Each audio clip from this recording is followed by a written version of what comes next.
So, guys, I slept in Faith for the first time by myself. I've slept in there before, once with my mom, once with a friend.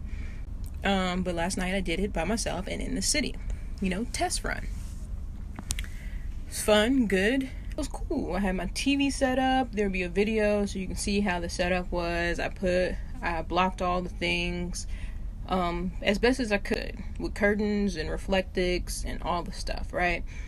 I blocked the light to my best ability at the moment. I'll input a video of that, of how it looks and everything like that in my setup. Fast forward to like 2 a.m. Washing my face and stuff like that. Past my bedtime. My bedtime's 1. But whatever. I guess the excitement of being in here, I didn't go to sleep at my regular bedtime. So 2 a.m. standing up, watching TV and then washing my face. And there's a knock on my French doors, my double doors. And I'm like, what the fuck? And then another knock, like I got still, and there was like one sliver of like light in the double doors. So there's one sliver of light, just like this, and I was standing up, minding my business, I was washing my face and watching TV. And this sliver of light, the guy could see me and he knocked again. So I freaked out. So at first it would make sense to act like I wasn't here, right? Act like there's no one in the van, but then he obviously saw me, right? So I grabbed my knife and I just hopped in the front seat and turned the car on, right? And I drove around the corner to the other parking place I usually park in when I'm at work or going to my apartment, because I was just outside my apartment complex where I usually park. And I went to my other usual space and trying to park or whatever, but it was hard to park because I was covered up everywhere, right?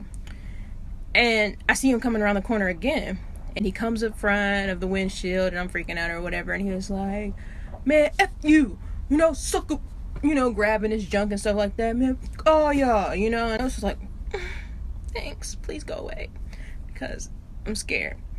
So I just drove off because I didn't want to leave my car.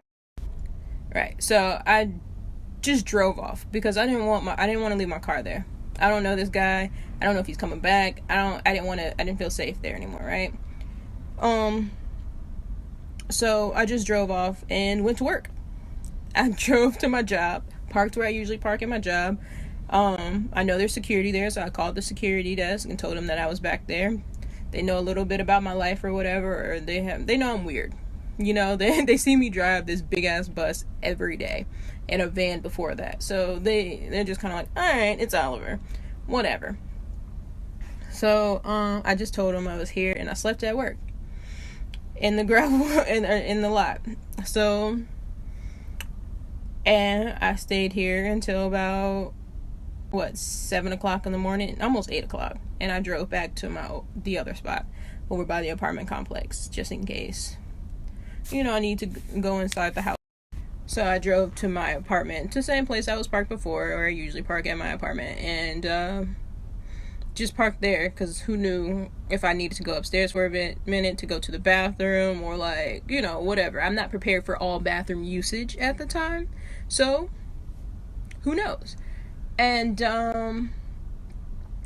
so I parked back at my apartment complex and I went back to sleep and slept for another 3 hours and got up, made some breakfast, talked on the phone, and did my normal routine in a very modified way.